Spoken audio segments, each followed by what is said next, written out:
I'd like to ask you start by how you met Jimi.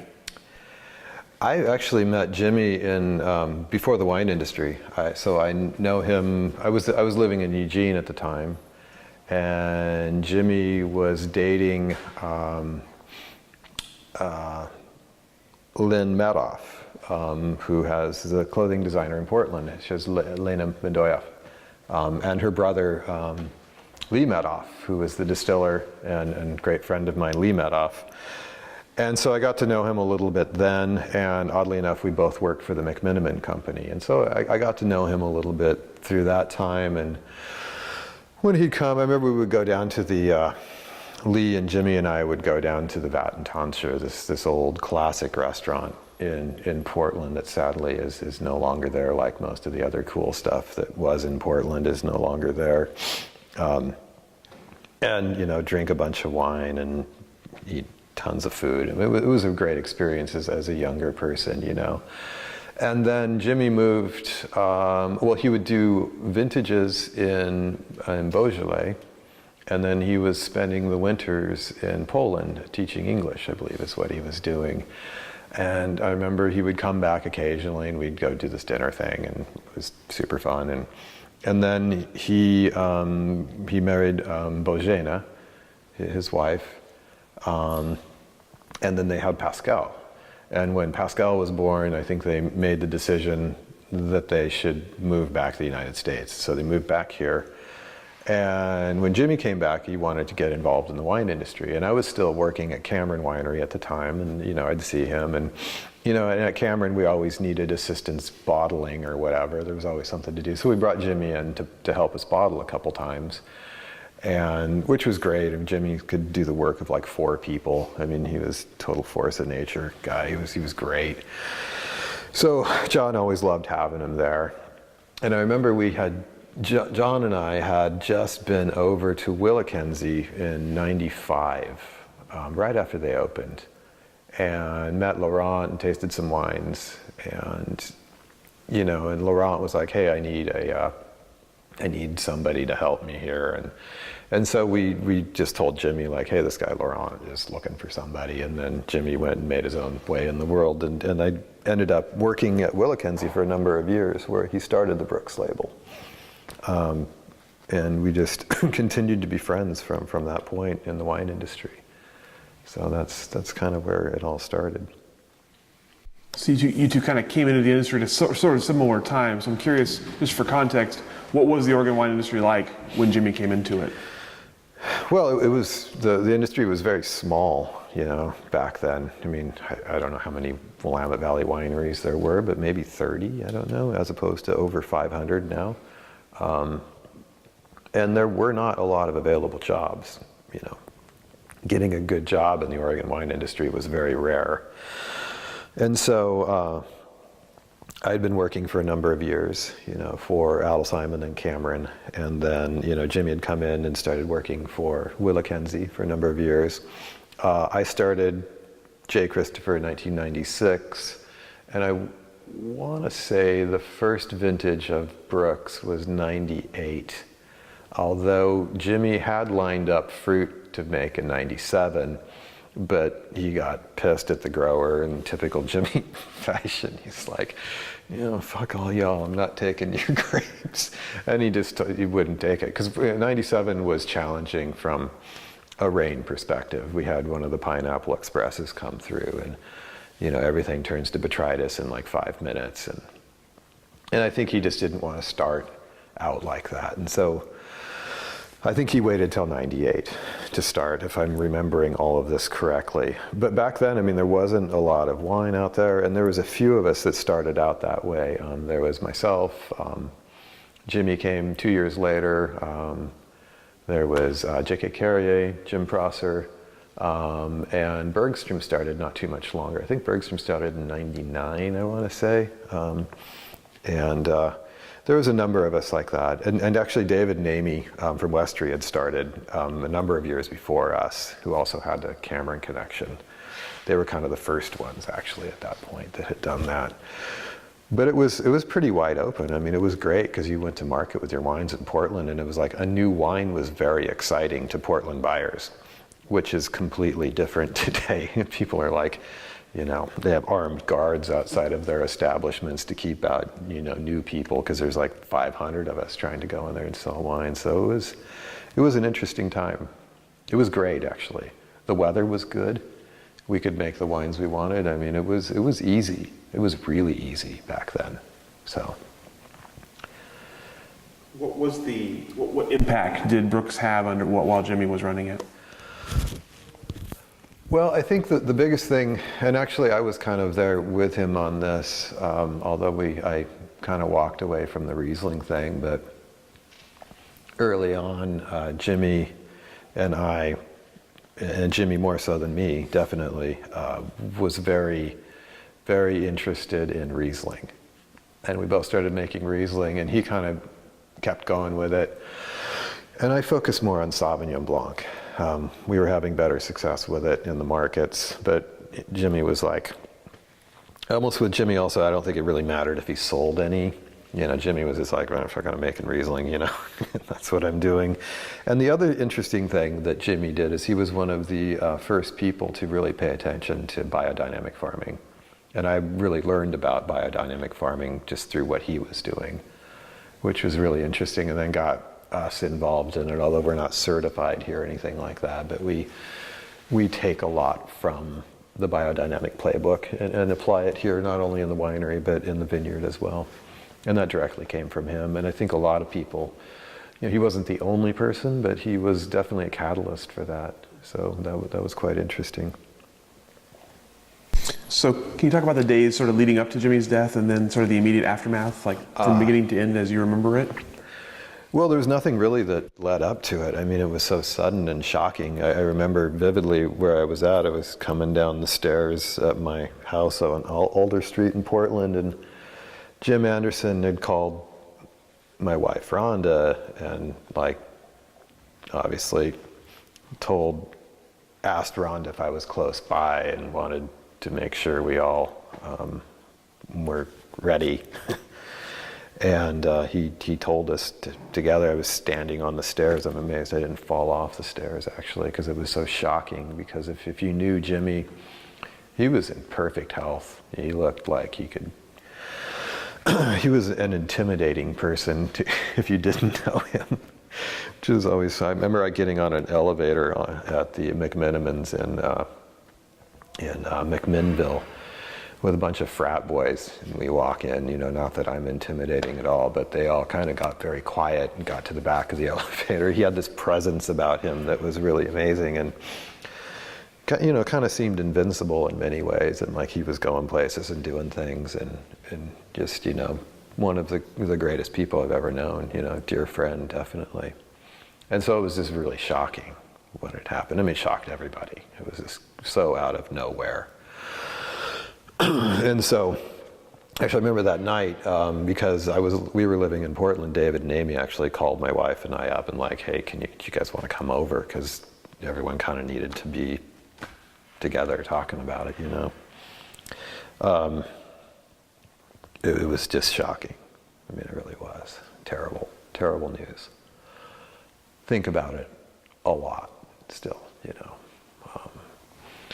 And then what happened afterwards was, we'd kind of thought, God, what's going to happen? He's got all this fruit sitting out there, and I guess it was Janie that organized this whole thing, And so all of us just took a little bit of fruit and made his wine for him that year. So, yeah. Do you remember how you became involved in helping with that process? I not 100%. Whether I got a phone call or an email, I was like, absolutely. So we made a little bit of Riesling for him from the Yamhill vineyard.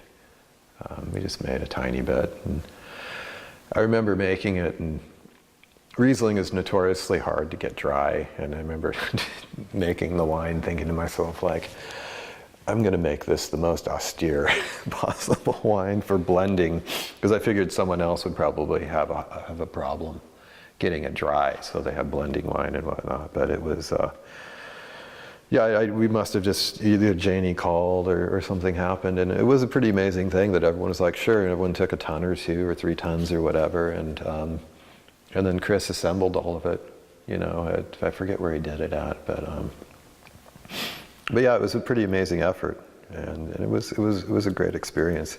We actually, just after it happened, also I had this wine sitting around and nothing to do with, and we bottled it and called it Cuvée Pascal and sold it to, God, what was the restaurant? I forget, it's gone now, but Tommy from Bunk Sandwiches was a chef there. We just took all the money and sent it to Janie to put into a college fund. I think a lot of people tried to do stuff like that. Because if you knew Jimi, Pascal was the center of his universe. He loved that kid. It was pretty amazing. Pretty amazing. So. Why did you want to help? Oh. It's not that I wanted to. It's just, I would have done anything at that point. I didn't even look at it as helping. It was just kind of like, oh, of course, it's my job. So, yeah. So it must have been a little intimidating, sort of making wine in his name. So what were you trying to accomplish with that sort of 2004 harvest? Tearing up. Well, Jimmy's laughing at me right now, dumbass. What was I trying? Can you restate the question? Sure. You're making wine for a friend, and you probably felt a little bit of pressure. So was there what was your mindset as you were making his wine? Actually, I didn't feel any pressure at all. I felt really calm about it. I just felt like I needed to do, it's not like I was going to make wine like he did, because I have no idea what he did. You can't really replicate someone else's touch. And so we just made the wine as best as we could as for ourselves, and just hoping that it was going to blend okay. And it was a little bit dicey because, you had, 10 of us or something like that, all making wines differently that somehow had to blend together. And so we just, I kind of thought about that, and because I described a little bit earlier about trying to look at it from a blending perspective, because it was all going to get blended together. And that's kind of how wines go together. You have different pieces with different qualities, high acidity, sweetness, roundness, tannin, things like that. And they kind of went after it that way. But really no pressure. It's what I do. It's not stressful on that level. The checkbook's stressful. So. If the same scenario were to happen today, would it play out the same way? Oh, I don't know. I don't know if it would, honestly, because the industry is so different. And there's so many startup wineries. It's hard to say. But really, you can't give enough credit to Janie. Janie's an amazing person. Holy crap. I tried to get her to come run our tasting room because she's so damn good at it, but she was kind of busy, doing her tasting room. So if I could hire Janie Brooks, I would do it.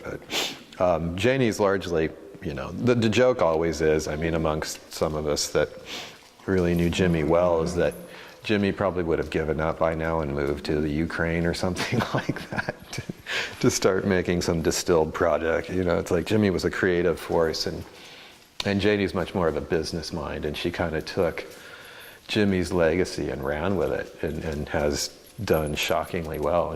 Maybe not shocking is a good word, but it's impressive what she's done. And she really organized the whole thing, It's all her, really. So what kind of impact has Brooks had since Janie's taken over on the organ industry? I don't know. They've become, a major winery. When Jimi passed, Brooks was still quite small. And Brooks has become one of the, core wineries out there, which is not easy to do. It's a lot of work. A lot of work on this side making the wine, but a ton of work in the market, And they're a core player in the Willamette Valley scene, which is a big thing. So. What about the industry in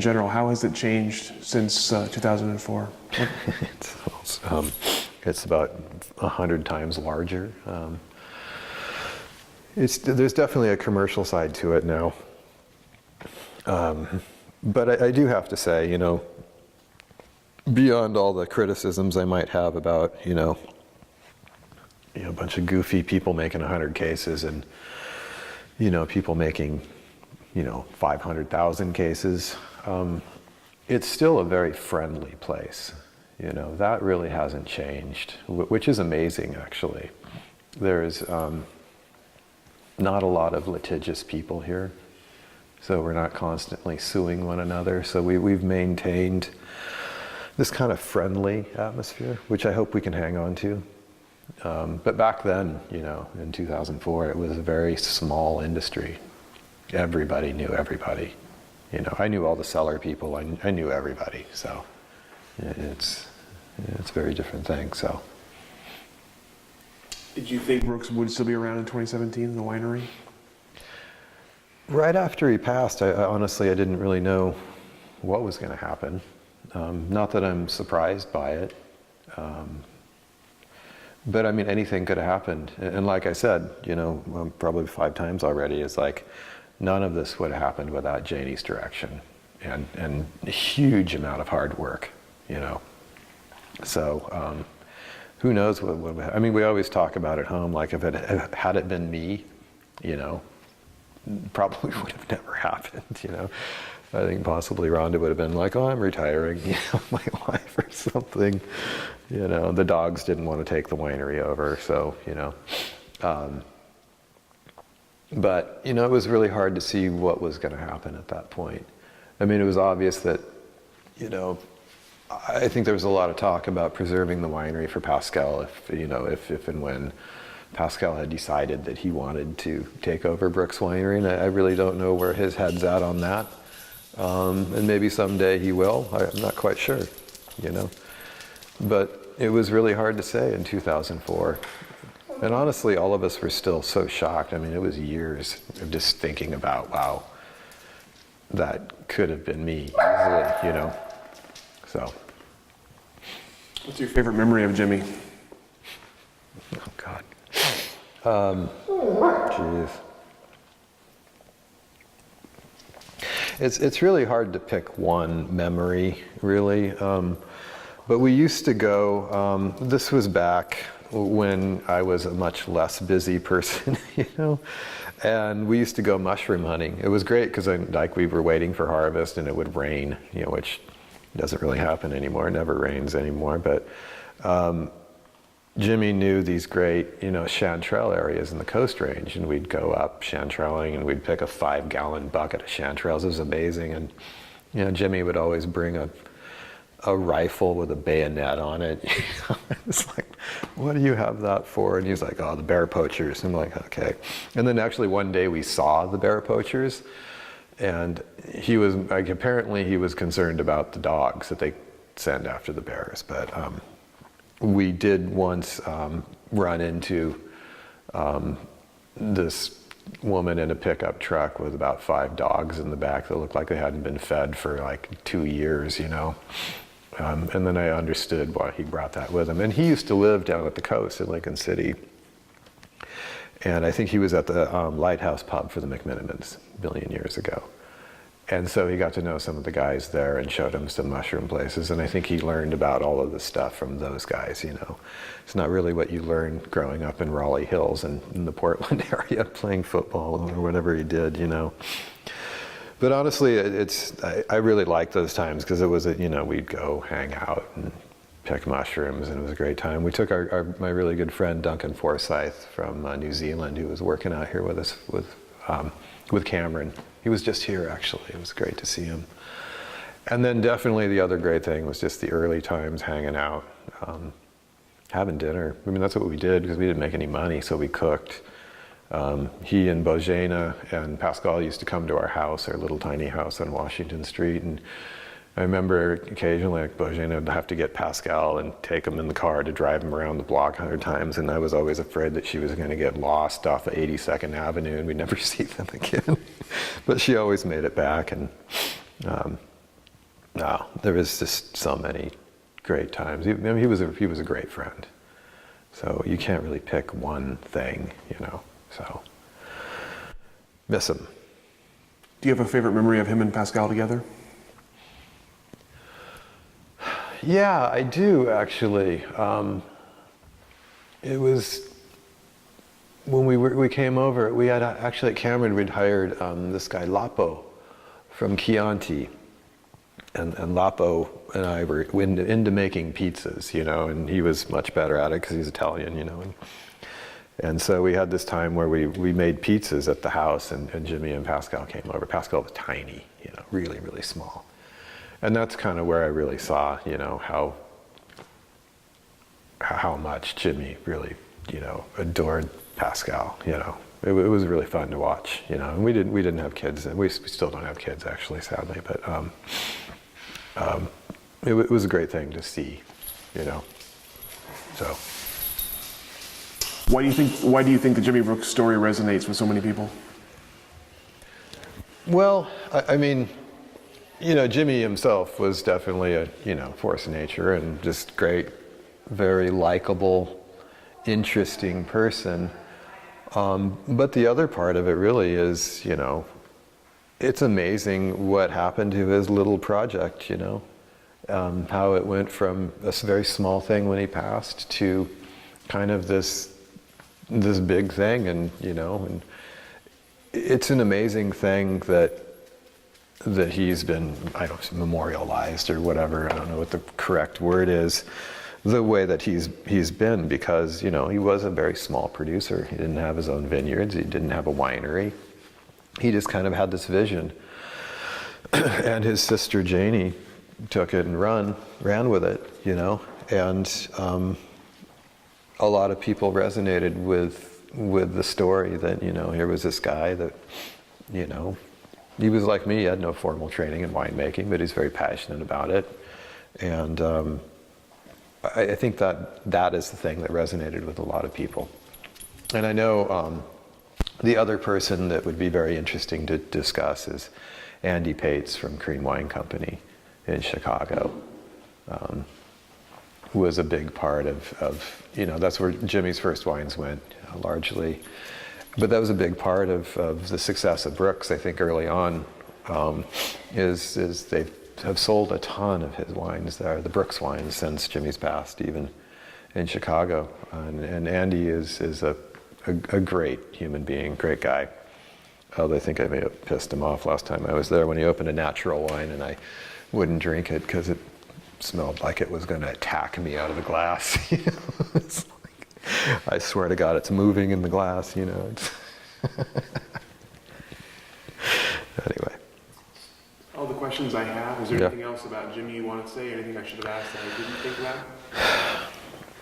No. I mean, you asked a lot of great questions, and I think as you talk to more and more people, more and more things come out. But for me, he was just a really great friend, and early on, he was my only close friend that had a similar interest in the business that we both chose to do.